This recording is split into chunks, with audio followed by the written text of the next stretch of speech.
What's up, you guys? It's Coney1553 here. So last episode I was talking about this monster thing right here, trying to do some multiplication, even though it wasn't working that well.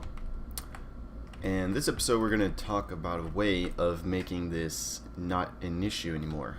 Now the reason, just to remind you guys, why this wasn't working, or it is working, it's not working as fast as I would like it to be, is because the adder is not fast enough. That's the reason why. It's not fast enough because we need to wait for it to calculate all the carries, and all the carries need to be done calculating before we can add our next partial sum to complete our product. So we're going to talk about the problem itself. The problem itself is the carries that are being calculated, and that it takes a very long time to calculate.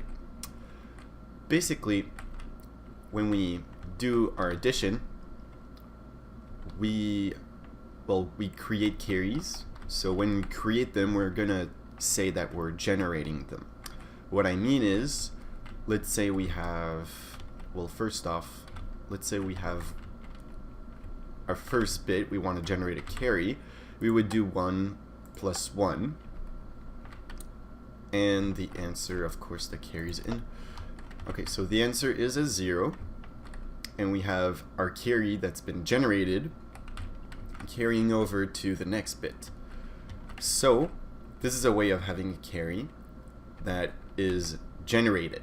That's the type of carry that this is.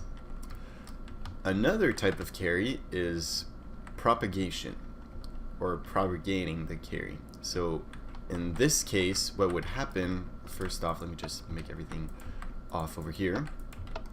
What would happen is that you would have a previous carry coming through, like it is from here, and it stopped right there because it's not propagating to the next one. The only way it would be propagating to the next one is either by having the input A on, so it would propagate from here all the way to the next one, or having the other one on, the other input. Either of the inputs can be on to have a propagating carry.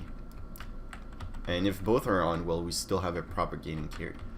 So we can generate a carry from the first bit, and we can propagate it all the way to the next one.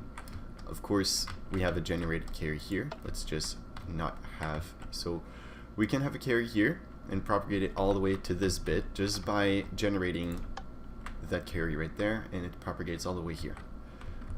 And it propagates because basically what we're combining is the previous generate carry with a propagate of the current bit, and then it creates a carry. So yeah, those are the two types of carries. Now if we have a way of knowing when there's going to be a propagated carry or a generated carry, if we have a way of knowing that in advance, and we could calculate those in advance, it would help us a lot, because we wouldn't have to wait for this guy to calculate, then this guy, then this guy, then this guy, and then carry all the way through. No. We could, let's say, calculate these carries at the same time as we're calculating these carries, and we're calculating these ones at the same time. And then what we would do, we would have, packets of 2 of carry data. Then the carry data from these 2 bits can be combined with the one of these 2 bits. So we would always add a little object, or circuit that would calculate our carry data, and it would divide the carry data, it would divide it by 2 each time. So for a 32-bit adder, basically what would happen is that we would have, let's check that out. Let's say I have 32 bits, 1, 2, 3, 4, 5. So we would have 5 rows coming from here all the way to there of carry of a circuit that could calculate the carry in advance. Now let's say that circuit takes 2 ticks to finish its calculation, and our first XOR gate takes also 2 ticks to do the calculation, so we would have 0.2, right? Because that's 2 ticks, 0.2 seconds. 5 times, that's 1 second. Plus the first 0.2 seconds of the first XOR. And I'm not sure about this yet, but maybe we would have a second XOR because, of course, we have full adders, right? I'm not sure. I need to double check that. So, for all the carries to be calculated and all the bits to be calculated to be either a 0 or 1, it would take 1.4 seconds instead of taking, as this ripple carry adder does, instead of taking 6.4 seconds. That's pretty darn damn good, not kidding. It's very good, especially for, let's say, when you have multiple bits to add together. This is just 32, but let's say I have a 64-bit. It would be faster than this guy by far. This guy, if you have a 64-bit, it would be a 12.8 seconds, whereas if I use this little circuit that I've been talking about to calculate the carries in advance, it would take 1.6 seconds instead of taking double that amount of time. We're just adding 0.2 seconds each time. So let's actually build one of those little circuits. This circuit is actually called a Brent-Kung cell. I'm gonna show you guys the one that Benny's Cube has created. It's a very good one, but what I would like to do in this episode, if possible, is to remake it faster or smaller or whatever. Let's just redesign it because it's a really good circuit, but I believe it might be possible to complete it in a one tick calculating. And if I could just go to bed, or actually let's just set the time to day so that we can see something. Okay, so I'll show you guys his design. His design was actually pretty good. I really liked it. I actually did an adder using his design, and it was gigantic, of course. I'm telling you guys in advance, using this circuit will make your adder huge compared to this guy, but it will make it faster compared to this guy. So there's always an inconvenience coming through. So his design, if I remember correctly, we're gonna have a generate, right? So like he did, he's called a generate of n. So basically the generate of the current bit. Now we're gonna have another wire, because basically we need to have 4 wires, because when we're doing this, well, the way he explained it is actually very clear, super brilliant. I've never seen someone explain something so clearly in my whole life. He says that we're gonna have a generate only if we have the propagate of the current bit and with the generate of the previous bit, so n minus 1. That's what he said, and it completely makes sense. Or we could have a generate of the current bit also participate in the generate. So this is what he said for the generate. Now what he said for the propagate, he said that we could either have the propagate of the current bit, right, and it has to be with the propagate of the previous bit. So he said n minus 1. And let me actually fix this correctly, n minus 1, like that.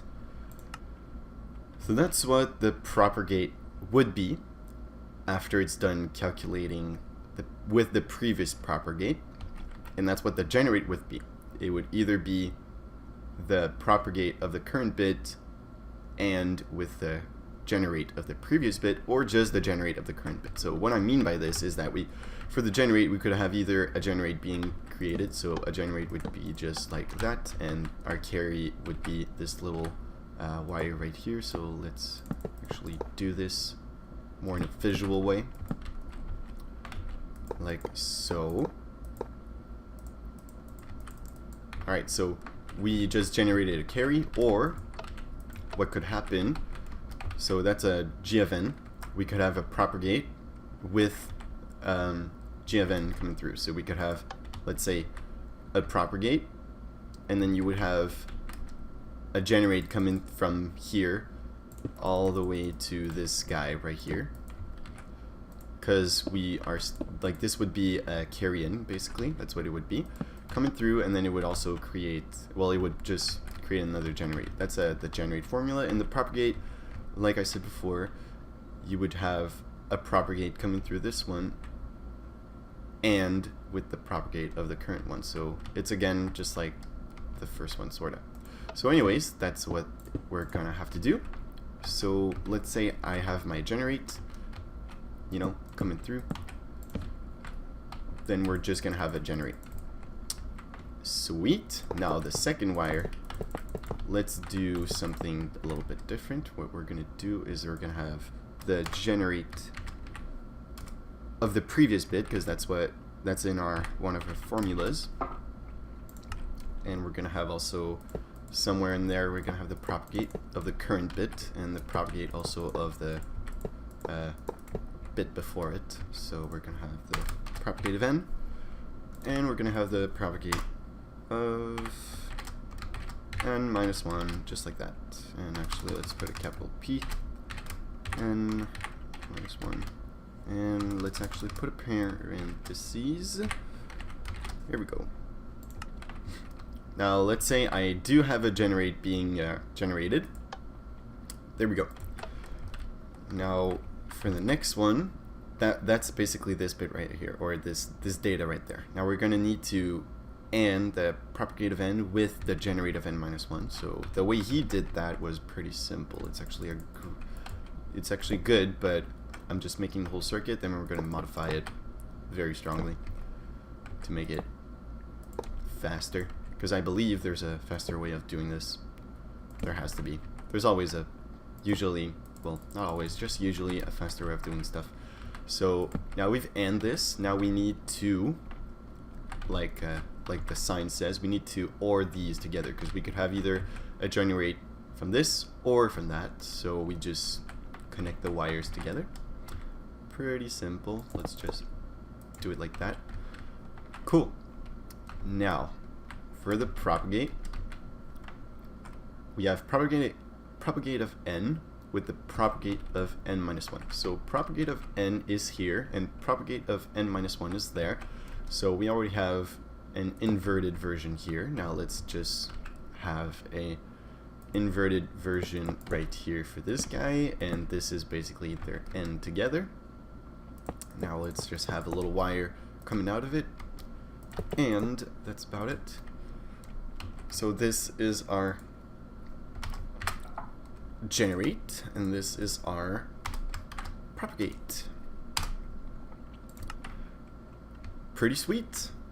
Now this could have, well, when it's g of n minus 1, if g of n minus 1 also has data from, let's say this is g of 3, so it would be like, this is the first one, second one, third one, right? So let's say this would be the third one. So we're trying to calculate g4. That's what we're trying to calculate. Well, let's say the generate 4, sorry. So this is generate 4. So we could have either a generate being created at the 4th bit, or we could have all the data from g3. So g of n minus 1, it could be all the generates from g3, g2, and g1 all combined together. And it would take into account all of those previous generates. It doesn't take into account just one of them. It takes into account all of the previous data if there was any, which is why this circuit is so useful. It really is. Now let's try and find a way of making this a little more compact. Technically, this is an AND gate, so we can kind of make AND gates with comparators, because comparators, they would do, they could have AND gates pretty fast, I believe. I think. Because usually with a comparator, what I like to do, you guys probably saw me do that a few times, is that you would have a bit coming through, right? And you would have a second bit controlling this. So for this can be an AND gate. Right now this is an AND gate. So if one is through, nothing. If one is on, nothing. If both, let's say, are on, then we have something coming through. So this is like an AND gate, but of course we would need to invert this signal like this, and then you would put this like that. So one is on, nothing goes through. The other one's on, nothing goes through. If both are on, then we have something coming through. So this is like a beautiful AND gate. Really good. So let's say I don't want to have this torch. I would like really just this to be one tick, and I would like this torch not to be there. So a good way to do that, well, it's because we're having a generate. Well, we're doing, what's the propagate? Maybe we could have some way of already having the signal inverted in advance somehow.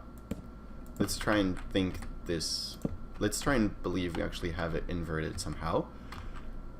So we could have an AND gate right there. Then we could have another AND gate right here. Okay. Now this guy goes for this one and this one. So we could have a comparator here. And we could also have a comparator here, both being controlled by this wire. So this wire controls two AND gates. So this is a propagate. So this could be like this is like the XOR of the current bit, but it should be inverted. So we would need an XOR or an XNOR gate. Actually, we need an XNOR gate. That's what we would need. Okay. Let's do that. Let's actually just try and fix this a little bit. So let's say I have my comparator coming through like this. Then I have, of course, a block like that, and we have our wire powering this. Let's try and move this a little bit like that, but let's put a slab here so that the power can still go through. Okay. Subtract mode. Now, these are still ORed together. We would need to do the same up here. So let's do that actually. Let's not invert the signal. Let's do the same here. Let's put it right there. Why not? So we have our proper gate right here. Let's not have this torch there anymore. Now these two comparators, they need to be, well, they need to be together, controlled by this wire. So let's find a way of doing that. Let's probably put a wire here. Maybe we should just make this go up a few. This is the propagate of n. This is propagate of n minus 1. Let's put it to day so we can see something.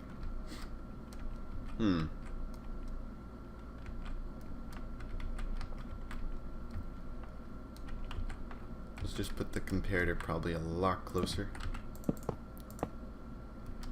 Something like this. Put in subtract mode. And then build a nice little tower.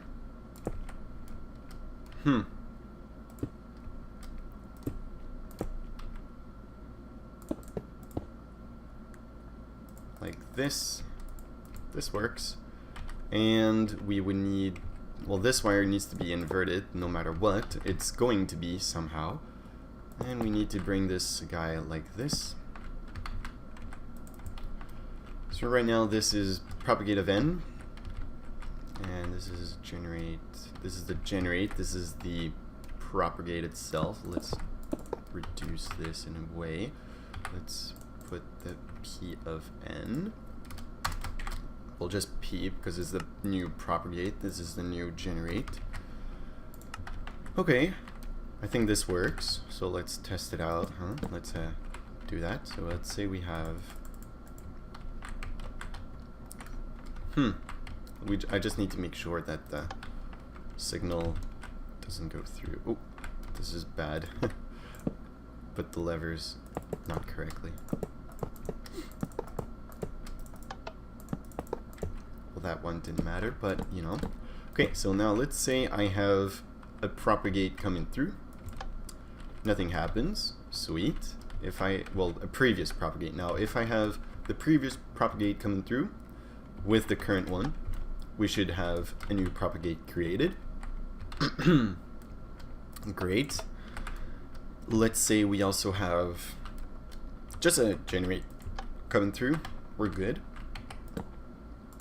If we have a previous generate with the current propagate, we're going to have a new generate. And if ever there is also a previous propagate coming through, no, there's also, let's say there's a current generate, well then nothing's gonna happen, it's gonna stay the same. Okay, so this works exactly the way you would like it to work, which is great. Now let's just try and fix this, make it a little bit smaller once again. Let's make this probably right here like that. Now let's not cross these wires. This slab tower is good. Let's move this over to here. Alright, now this connects. I don't like that. Let's put a block instead.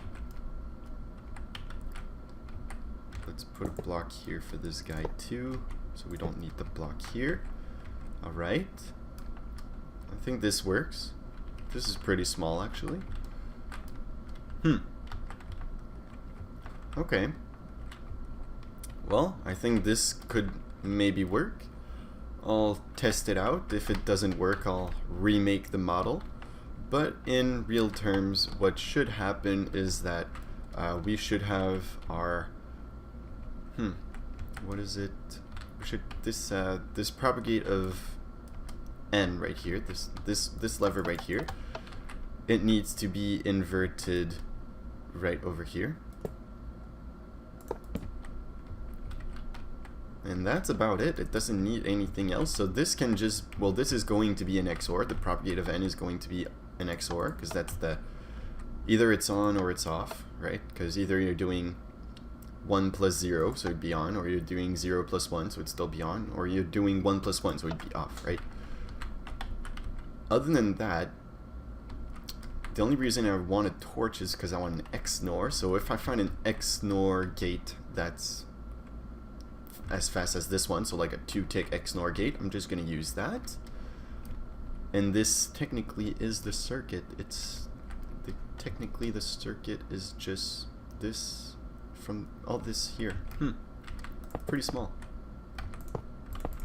Like this doesn't count.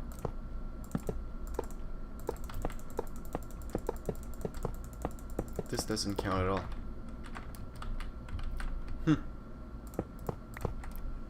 Like this is one, this is another one, this is also, well, this is the next one.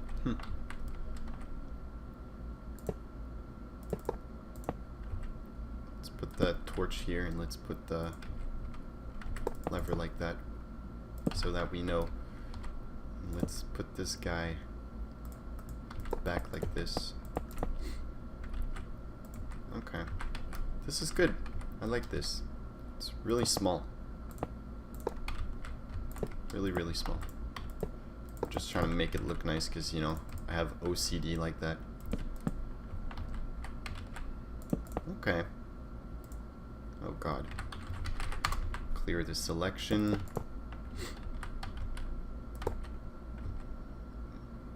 Okay.